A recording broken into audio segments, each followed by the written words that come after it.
Those of you who got an invite, welcome to Nerd Prom.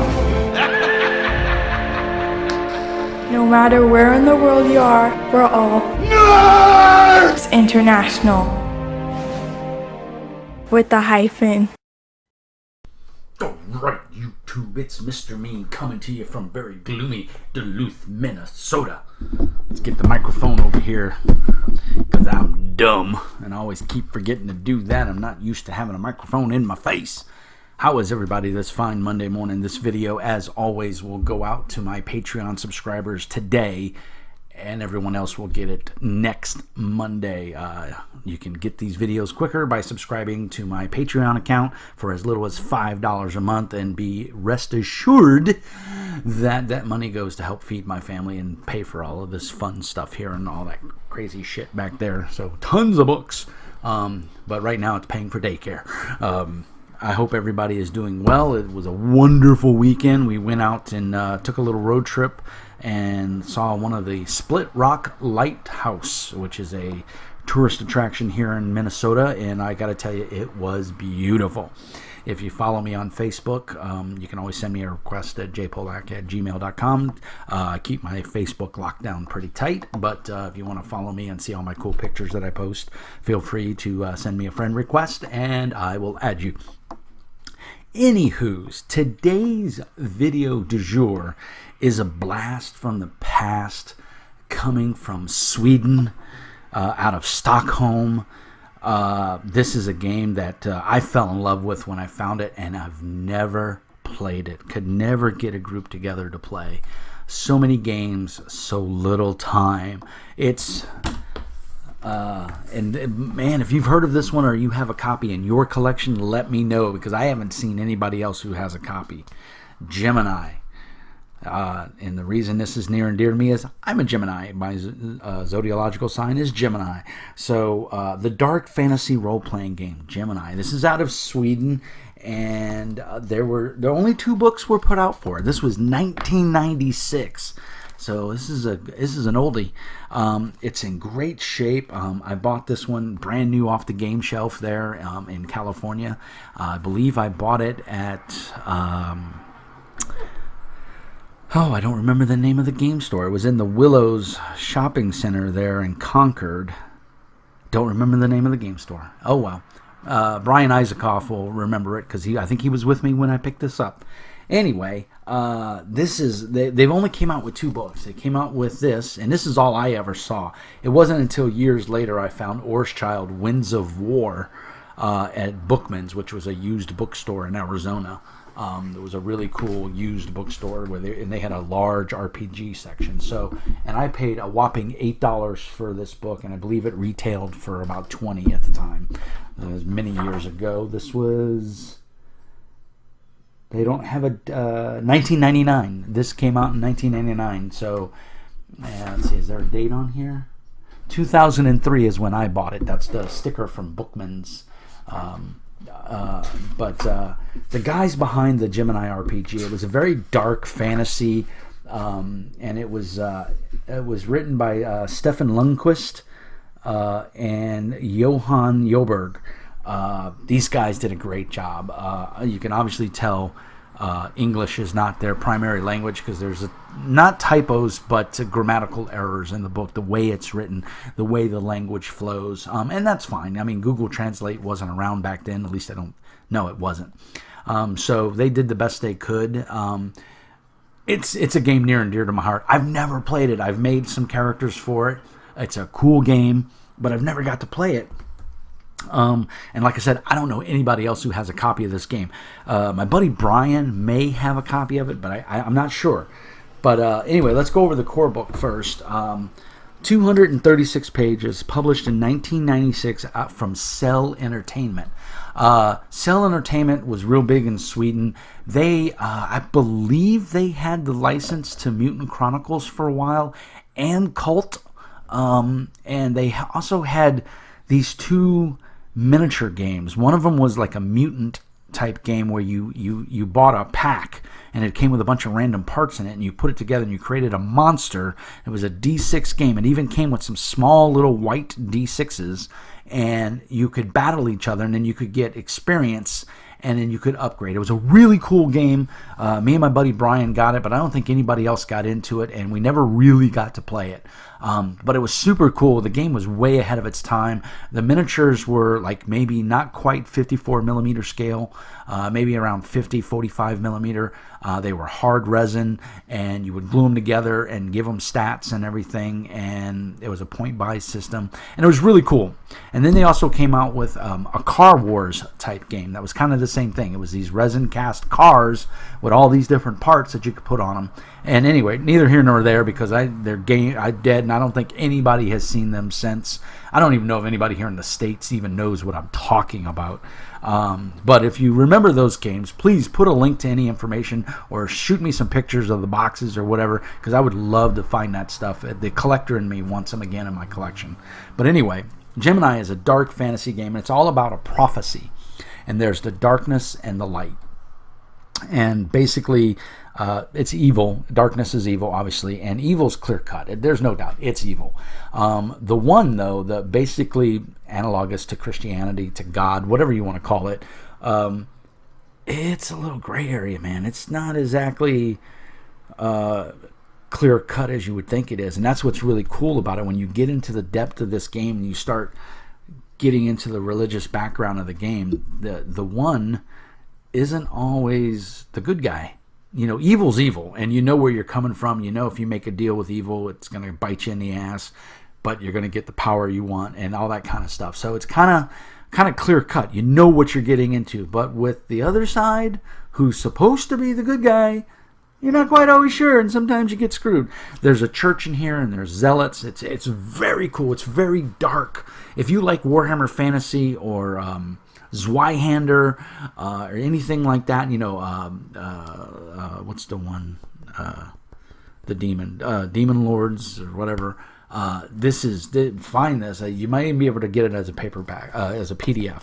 Amazon did not have any copies. Amazon had one copy of this left for $10. So if you're lucky enough to own this and you want to get Winds of War in your collection, Amazon's got one copy right now for $10. I'm not going to put a link because it'd be a disservice to everybody because it may already be gone. I don't know. But anyway, $10. Looks like it's in really good condition. Mine's in pretty awesome condition as well for being in my library since 2004. This one I've had since the beginning, and it's obviously in pristine condition. So this is a... you know, I'm not going to go too deep into the mechanics because it's a dead game. You, like I said, as I understand right now, you can't buy it. But I will go into the aesthetics of the book. Obviously, it's a very nice cover, and the back is very much the same. There's the twins. There's a prophecy, and the twins are born on the day of this prophecy, and it goes into that. And I'm not going to ruin it by telling you what the twins are about, but you'll figure it out real quick. It's not hard. What's great about this game, though, is it really gave you character depth. The art... first, let's go over layout. Not a huge fan of the layout. GURPS 3rd edition, I think it was, 3rd edition, did this same thing where you have the borders of the pages on both sides. And that's separate from this internal text here. And I don't like that. For me, it's confusing, and I don't like it. And they do it all throughout this book. If you go, you can see it. It's on every page almost. There's a couple pages that don't have it, but for the most part, every page has it. And it's confusing. You know, do I start reading here and then follow? You know, and it doesn't make it clear. Sometimes they're giving you an example, and then of course this is the rules text, and then other times it just flows, and you're like, what the hell? So. Downside, you know, if I was going to do on a 5-star rating, I'd give this book a 3.5-star rating. And the 1.5-star penalty is for that alone, because it's just annoying as fuck to me. That's just me. You may not bother you. GURPS 3rd edition did it, and I hated it. I own hardly any GURPS 3rd edition. I own them all in PDF, but I don't own any physical books because I just didn't like. I hated the layout. Hated it. And so now that you know how strongly I feel about that, aside from layout, the art, as always, you guys know if you follow my channel or you've seen any of my videos, I'm a huge fan of consistency of art. I think if you're trying to sell me on a game, on a world, You need to make the art consistent so that I believe in that world. That's me. That's my immersion process works that way. When I'm reading a book and I'm looking at the art, which is going to help me dive into that world, it needs to be consistent. They nail it in this book. It's mostly black and white. There's a few very dark color plates. The first couple pages of the book are pretty much black and white with some color, as you can see here. But the layout of the book is phenomenal. The little blurbs they give at the top here are all informative and tell you really cool stuff. I mean, they go so much as to give you the calendar, the areas. There's a world map. Each section of the world is laid out with a little blurb. So when you go into this game, if you're going to pick this up and if you got a group of friends that likes really dark fantasy, you're going to know as a GM, if you put any amount of prep into this game, you're going to know your game world inside and out, because they do a really good job of setting the world. Inns and taverns into the area, animals in combat, NPCs, witch hunter, soldier, monk, dark priest, knight templar. I mean, they go into everything. For 236 pages, it is really well done. Now, so the art is solid. The layout of the book is okay, except for the way they do their paging, which we've already discussed. There is magic in the game. There's aspects. There's spell books. There's your typical dark fantasy magic, how to use area effect, everything. Look at this creepy, awesome art. I don't care what anybody says. That is just, if that doesn't invoke like, oh shit, that's a bad thing, whatever it is, I don't want to run into it. The fiction in here is really well done. I really like the layout of the book, or not the layout. I like the short stories they have in here. They give a preface to every chapter. Here's another one. A nice preface to every chapter of a little bit of fiction, so you kind of know what you're going into. They give you the races, the dwarves. The elves are very vague in here because elves they're out there, man. Dwarves are basically your default character is most likely will be human. You can play a dwarf, but it's not recommended. Stick with the humans. So if you're one of those guys that likes humans in your fantasy game and you're not big on playing elves, or you're a GM that likes to be concentric on humans instead of the other races, this is a good game for you as well. So again, we've gone over the layout. It's an amazing layout. Not the layout. We've gone over the art. I love the art. Layout of the book I'm not too wild about, because they do those side panes there, and I think if they would have just made it a consistent page without those borders with confusing information in there, it would have been great. The other downside to this book is these guys are Sweden. English is not their native language, and it shows in the writing. A lot of run-on sentences, a lot of verbiage that you have to read twice to kind of pick it up. And they're all over the place, which is another pet peeve. And I've seen a couple other reviews. When I pick a book to do a review on, one of the things I do is I go look at all the other reviews and see if it matches what I think. And I found 3 reviews, and all 3 reviews felt the same way I felt. The setting is all over the place as far as the writing goes. It's a very good setting. If you want a nice dark, almost apocalyptic setting where evil is there and is knocking at your door, this is a great setting for you. But it's a hard read. So what I say, go out and buy this to add it to your collection. If you're a diehard collector like me, maybe, yeah, I'm glad I own this. And I'm a Gemini, so it's cool for me. It has that catch for me. If you're a casual gamer, if you've been playing D&D and you're looking for something different, pass. I'm doing you a disservice, and you're doing yourself a disservice if you're going to try to run this, because you're going to pull your hair out. And on top of that, it's a dead game. Get into Pathfinder 2.0. I'm playtesting it right now, and I'm telling you, I'm having a blast. I really like what they're doing with it. It's way faster than the original Pathfinder. I did not like the original Pathfinder. I'll do a separate review on Pathfinder 2.0 though as soon as we're done with the playtest, or after we've only had 2 sessions, and we're still moving kind of slow because we're learning the rules. But there's a Pathfinder playtest 2.0 review coming real soon. So back to this. get it if you're a collector, or if you just like an odd. If you pick up those odd RPGs and you can find a copy of it, I recommend it. It's a good read. It's a hard read though. Like I said, English is not their native language, so you can see they're all over the place when they're reviewing, when they're writing this, and there's a lot of scratching your head trying to interpret what they meant. The mechanics are pretty solid. I agree and I disagree with the other reviewers of that it's a rock, paper, scissors. I think that's a poor analogy. It is a rock, paper, scissors kind of deal, but not that you actually sit there and, Rochambeau. But it's, if I choose to attack and you choose to attack as a character in an NPC, then we do damage to each other. It's just who goes first based on initiative. If I decide to defend and you decide to defend, we just circle each other. So that's where they're getting the analogy of the Rochambeau. It's not you don't actually, Rochambeau, but that's the analogy they give as a rock, paper, scissors, and it kind of makes sense. I don't like it. I think it's its own mechanic. I don't think it's fair to say it's rock, paper, scissors. But it's not like the Riddle of Steel where, you hold a bunch of dice in your hand and then you show them to everybody, and then whoever, did whatever works, which is another great game for a review coming later, because I do own that book as well. So there's a lot of stuff coming down the pipeline, guys. But yeah, so again, if you want a super dark world where religion is, the good guys are vague at best and the bad guys are completely evil, Shadow of the Demon Lord. That's the other game I was thinking of. Sorry, shiny. This is a game for you. If you want a D&D world where it's namby-pamby, everybody's nice, and there's a couple bad guys, this is not the game for you. This is a dark, dark world. I mean, it says it right there, dark fantasy role-playing game, and they're not lying. It's dark. Then Orschchild, Wings of War. This is a adventure and a setting book. This goes into Orschchild, which is the main city on the main continent where the game takes place.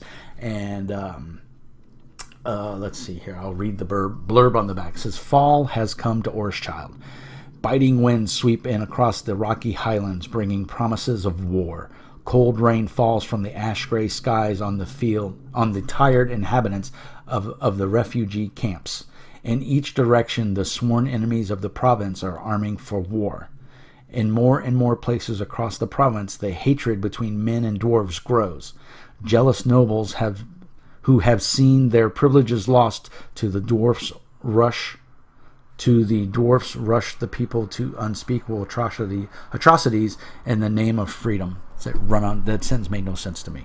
The Sao-Kin defends their honor with their lives. Their foremost champion has left on a quest for the lost origin of the dwarfen people and the key to the mysteries of the Great Dividing. In the heart of the province, the city of Resna, stands Lord Gideon and listens to the sad songs of the autumn winds. It tells of terrible treason, blood brothers in bitter struggle, and a sovereign in tears. It tells of abandoned ideals, lost souls, and broken hopes. Of people who did not have the strength to carry on, and of heroes who had the courage to defy destiny. Okay, it's a lot of pretty words, but doesn't really tell me a whole lot.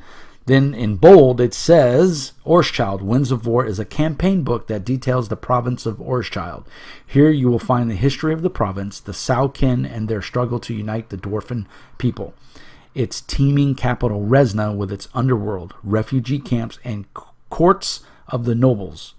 The conspiring cults of darkness, the mystic sects of the church, the ancient secret brotherhood of the Rose, and the warmongering freedomers. You must have access to Gemini, the dark fantasy role-playing game, in order to be able to use this product. So, the Sao-Kin are what they call dwarves. Like I said, it's a different game. I mean, if you want something out of the park, this is the game for you. If you want something that's going to make you, where your players aren't going to know where you're coming from, and they like dark, this is a great game. I think your players will love it. I think you'll love it. Like I said, it's a good read, but it's a hard read because it is Swedish and the translation is want to be desired in some aspects, as you could tell from reading the back of that book. And that book came out a year later. But is it a good game? I can't tell you. I've never played it. So I prefaced that at the beginning of the review. It's a D20 based game. Stat and a skill. Roll a D20. Go from there. It's not terribly hard. It is bloody in its combat. It's very, like I said, it's very dark fantasy. So player character death is a thing. You will often be put up against things that are way tougher than you, and you need to think smart. If you just run in with swords blazing, it's not D&D where you kick in the door and everything's a challenge level, and you usually don't have to sweat it too much. It's not that kind of game. This is more like Warhammer Fantasy Roleplay, like first edition, where shit can kill you, and a dirty dagger in the back is just as deadly as a broadsword to the neck. But that being said, I like it. I would love to get this to the table sometime. And I know I can do Fantasy Grounds or I can do Roll20. They're just not the venue for me. I don't like running. I've tried to run a couple games on Fantasy Ground, and they went okay, but I wasn't wild about it. I like that person-to-person interaction. And unfortunately, here in Duluth, it's small potatoes. Everyone wants to play D&D. I was hard-pressed to find a group for Pathfinder. But I was able to get one together. I shouldn't say hard-pressed, but it wasn't as easy as if I said, hey, I'm going to run a D&D game, I'd have 20 people going, I want to play, I want to play, I want to play. As opposed to I tried to run... I was going to run Realms of Tyranoth, and I did a review on this. Go back in the archive and check it out, based off of the Genesis mechanics. The Genesis rule set, Realms of Tyranoth, is their Descent, Journeys in Darkness, and Rune Wars and Rune Lore, Runebound. It's all their proprietary IP from Fantasy Flight Games. And I for 2 months I tried to get a group together, and I got 2 people with possibly a third that might be interested, and it never came to fruition. Just we couldn't get things together. So and I have a ton of these miniatures because I have a grip load of Descent stuff. So I was going to use those miniatures for this game, but that's okay. It's neither here nor there. It is what it is. But I know trying to get a game of Gemini going is going to be even harder because nobody's going to know what it is, and you can't even buy it, and that makes it harder for you aspiring GMs and people out there that are trying to get these little known games. And I review some esoteric and weird games. It's hard sometimes to find players for them when you live in a small town like I do. Duluth is about 83,000 people. It's not huge at all. It's about the same size as Beaumont. So I had the same problem in Beaumont as I have here. I can't find people to play the games I want to run. But I jumped on the Pathfinder playtest, and that was good. So that's Gemini by Cell Entertainment. If you have any questions or comments, please post them in the notes below. As always, give a like and a thumb up. Hit the ding to be donged when I bing. And you'll be notified of when I post new videos on YouTube. If you want to get my videos a week early, you can become a Patreon for as little as $5 a month, up to a maximum of $15 a month. I try to, for my $15 subscribers, I try to get some reviews in with the developers of the game and the makers of the game and have them come in and sit down. Haven't had a chance to do one yet because the schedule's been crazy, but hopefully I've got something coming up real soon, and that'll go out to all my Patreon subscribers and at the $15 level, and they will get to sit in, and hopefully out of those subscribers someone will get a copy of the game, but I don't want to say too much because I don't have anything nailed down yet. It's summertime is convention time, so all of these developers and game designers are going to all Gamma, Game Trade, Gen Con, all of that, Dragon Con. They're going to all these conventions to promote their games to make money. So I understand. So wintertime is a great time. There'll obviously be a lot more content come wintertime because people are home, they're not traveling, that kind of thing. So anyway, the state of the channel, what else is going on? I keep an eye on Kickstarters. If you have a cool Kickstarter that you think you want to see highlighted on the channel, obviously send it to me. If you have a friend or yourself that's producing your own game and you want me to take a look at it and give an honest review, shoot it to me. I'll be more than happy to do that. I like doing that, and I know some people in the industry, so sometimes I've already done it for one guy, put him in touch with some other people, and I think his game's going to print now, so I'm pretty excited about that.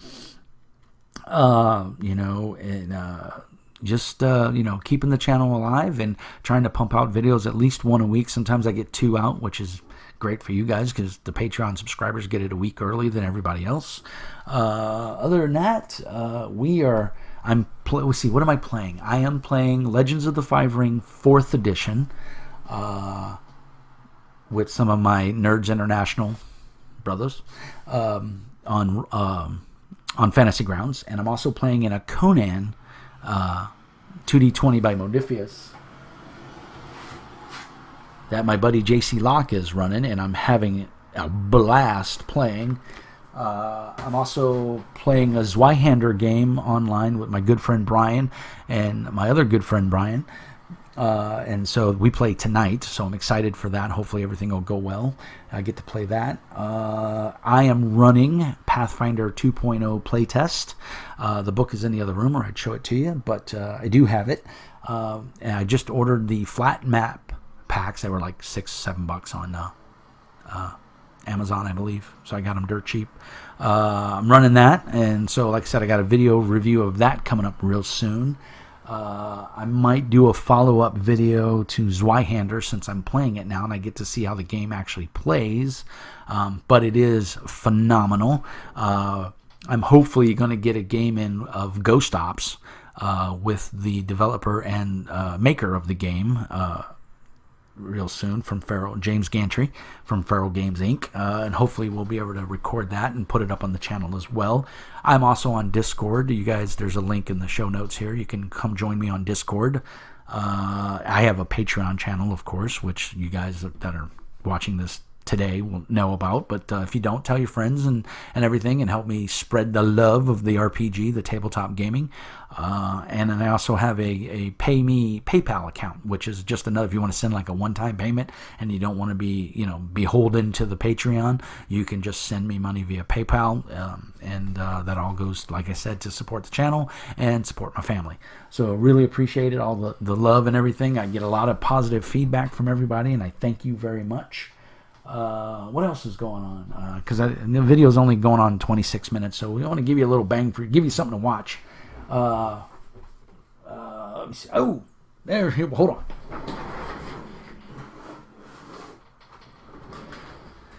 I don't know how many of you know this, but if you do tabletop gaming, you eventually collect miniatures. They seem to go hand in hand, and when you get those miniatures, you need a place to store them. And then if you buy the pre-painted miniatures, no big deal. You throw them in a plastic bag or a bucket or whatever and you roll, because you ain't got to worry about it. They're plastic. But if you get into the metal miniatures or the unpainted plastic miniatures like Reaper Bones, you need a place to put them, because once you paint those, you don't want to just throw them in a plastic bag or in a thing. Have I got a treat for you? You got two options here. Both options are from your friendly local, and I don't recommend you hang out at these places because I'm totally against smoking, but your smoke shops. Go to your local smoke shop and ask them for cigar boxes like this. This is an El Cheapo. They're made out of pressed wood. I'm keeping a bunch of junk in this one, but what you do is you can see, let me take everything out of here. I started working on this one. You make gamer box. I was going to make this for one of my players, but then I wind up moving and I never finished it. But I just got some tacky green felt. You can get, you go to your Michaels or your fabric stores and you can get it. But you can see it's just this is just cheap press wood. It's nothing but then you get that tacky felt. It's got a backing on it, a sticky back. You cut it, measure it, and cut it. You can see I've done this side, the one side on this. I haven't finished it. I still have the felt around there somewhere. But you cut it and you cover it on the inside with green felt, and then you can either peel all this off. It's kind of hard to get off because it is taped, and you can see I tried pulling some of it off. Where did I? Oh, on the inside you can see it's kind of hard to see, but and then you just felt this all up, and then you paint it or Mod Podge it. Put the I was gonna print off some D&D images and then glue them on here with Mod Podge. Mod Podge is kind of a glue protectorant, and glue it on here and make a dice box for one of my friends. And I'm still going to do that. I just haven't gotten around to finishing it. But yeah, and this is the El Cheapo. A lot of times they'll give you these for free. Worst case scenario, they might charge you $1 or $2. But then you can also go to them and you can get a really nice box. And like for this one, this is holding my Warlord, which is a miniatures game by Reaper, which is a really fun, if you like squad level miniature, fantasy based miniature games, and you want to get cheap miniatures and get into a game that's really cheap, I recommend reapergames.com. Warlords. It's a phenomenal game. You get the rule book for dirt cheap, I think it's $20, and then you can buy the Reaper miniatures. And now they have most of their Bones line, which is that some sort of proprietary plastic they use, so you can get them. You know, you get these models dirt cheap. These are all metal, and these are my dwarves. It's a D10 game, but you can see I took a cheap piece of steel and had it cut to dimension for the size of this box, and then I glued it down to the bottom of this box. And I put little rare earth magnets on the bottom of my miniatures, but they all stay in here, and I have a nice miniatures box. So those are some of the things you can do. You can make it a hobby or whatever. You can hobby time it, go over with your friends, and make a nice, like I said, a real nice miniature box. When I get this Mod Podge, I'm going to put like a dragon on the cover or something, and then some guys fighting on the back. The bottom I'll leave like it is. You don't want to really sand this because it's real cheap wood, and you'll probably sand right through it. But right now I'm using it as storage. But it'd be a cool dice box because it'll just sit open just like that, and they can roll their dice in it. But then they can put their character sheet in here and their dice and some pencils and pens, and they'll be good to go for gaming. So that's just a little something you can do, little hobby time. You can help out. So that's one of the things I'm working on. I don't really have much else, guys. I don't want to babble too much. We're going over 30 minutes, which I think is a fair amount of time to listen to my lips flap. I appreciate everybody. I'm looking forward to doing the review for the Pathfinder 2.0 playtest. I'll probably try to get that up later this week, since this week has calmed down a little bit. I don't have too much going on.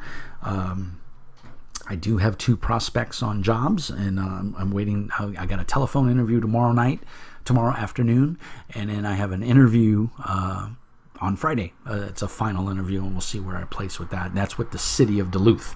So that's a good job.